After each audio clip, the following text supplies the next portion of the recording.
I'm James Kilgore. I'm the director of the Challenging Incarceration Project, which is part of the No Digital Prisons campaign of Media Justice. We've produced a report called 10 Arguments Against Pretrial Electronic Monitoring. This report is the product of several years of research and working with organizations on the ground, such as the Chicago Community Bond Fund. Our research shows that electronic monitoring is excessively punitive. It makes it difficult for people to continue with their work. It makes it difficult for them to sustain their relationships with their family and integrate back into the community. It is a big penalty to them when they haven't been convicted of anything yet, and it inhibits their ability to access due process and mount a legal defense for their case. Now you're going to hear from two individuals, Lavette Mays and Tim Williams, who the Chicago Community Bond Fund got released from jail pretrial by paying their bond, only to have them put on an electronic monitor and face all the challenges that that form of incarceration presented. My name is Timothy Williams. In October of 2017, I was pulled over for an act while driving. I was taken into custody where I was given a bond of $100,000, which means $10,000 to walk. My wife contacted CCBF. They paid my bond and I was released on electronic monitoring. I was on electronic monitoring for 9 months. I was not able to pay the mortgage because I was incarcerated. So my wife and kids wound up getting evicted. When I was released, I could not go back to my home in DuPage. I had to go stay with a relative in Chicago because I could not be on electronic monitoring in DuPage. I had just had my 2-year-old, and he was about maybe 4 months old. We ended up at his sister's house on her floor in a blow-up bed with our 2 youngest children. I would describe electronic monitoring as, I would say, hell, the same as jail. There's no difference. You can't go outside, you can't work, you can't take the kids to the school bus. I'm not gonna say that it wasn't good because he was home and we wanted him there. But once we got into our daily habits, it began to be a little bit much because he couldn't do anything. He couldn't even take the garbage out. I actually had a court order to be released on electronic monitoring and go back to work. But once I was released, I still had to send documents to the sheriff's department and they had to give me permission to go back to work. So that took about 6 to 8 weeks to do. Like I said, I had just had a fresh baby and I wasn't ready to get back to work. My hand was forced to go back to work to go ahead and provide because he couldn't do it. And then my days were cut short because I had to be the one to pick up the boys and get them home and, prepare them for the next day.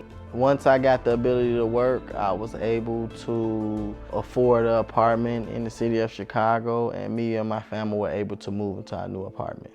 It took more than 2 months for them to move me to my new location, and that was only because the shackle fell off my leg and they had to replace it. It was horrible. Having something on your leg, always gotta wear pants, ashamed to wear shorts.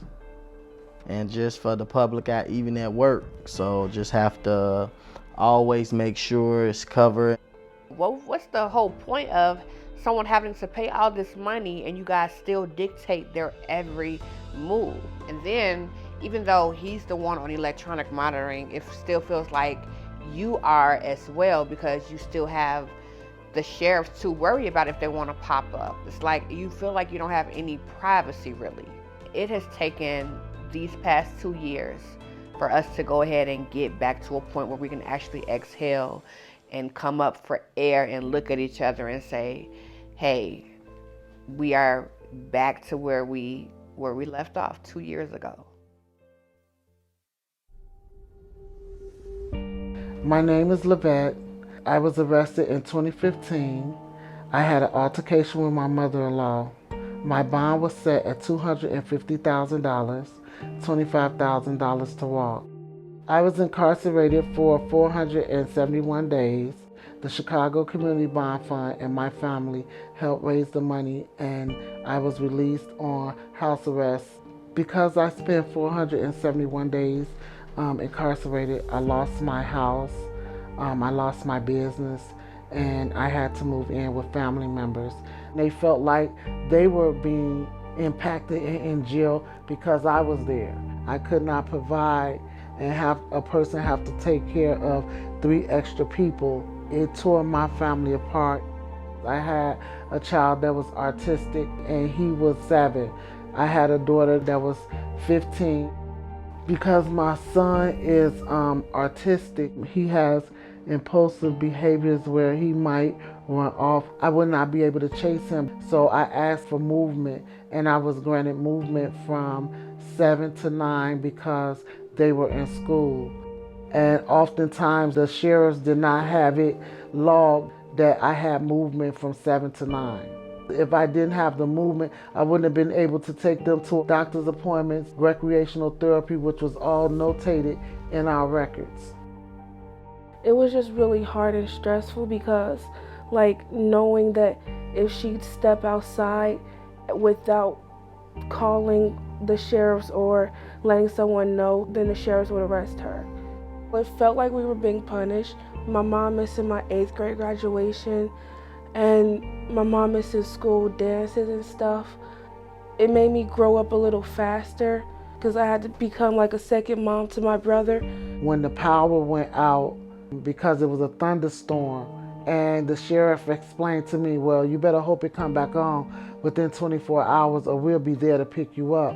And because I was so afraid, we had to run a cord from a generator to the box.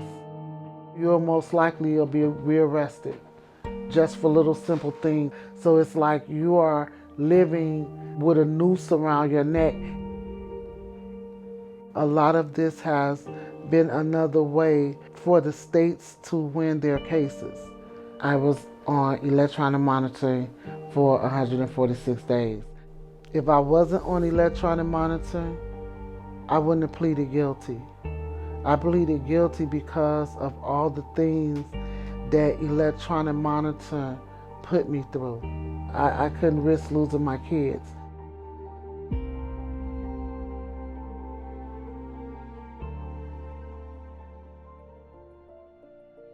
Now that my case is over, I'm doing more active work with CCBF.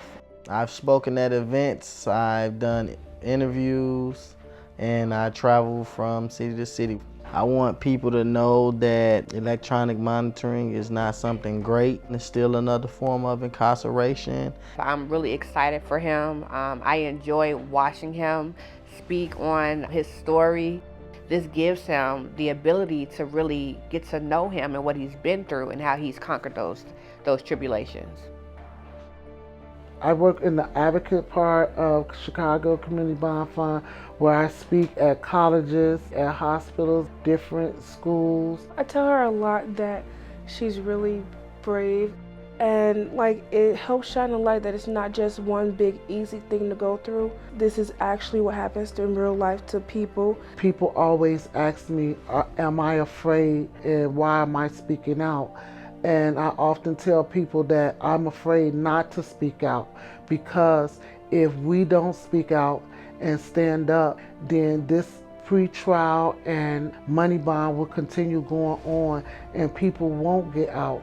Families will ever be torn. Communities will have little maximum security prisons inside the community. So for people that want to end money bail, you also need to keep electronic monitoring in mind, because you're not really addressing the roots of the problem if you're simply getting people out of jail and landing them in another jail in their own home. What we need to be thinking about is freedom. What we need to be thinking about is reallocating the resources that are being spent to incarcerate people pre-trial, to incarcerate people in their homes, to programs and opportunities that will not only help them get past whatever case they may be confronted with, but will enable them to get on with their lives and stop the massive machine of mass incarceration that has so decimated Black communities in particular across this country.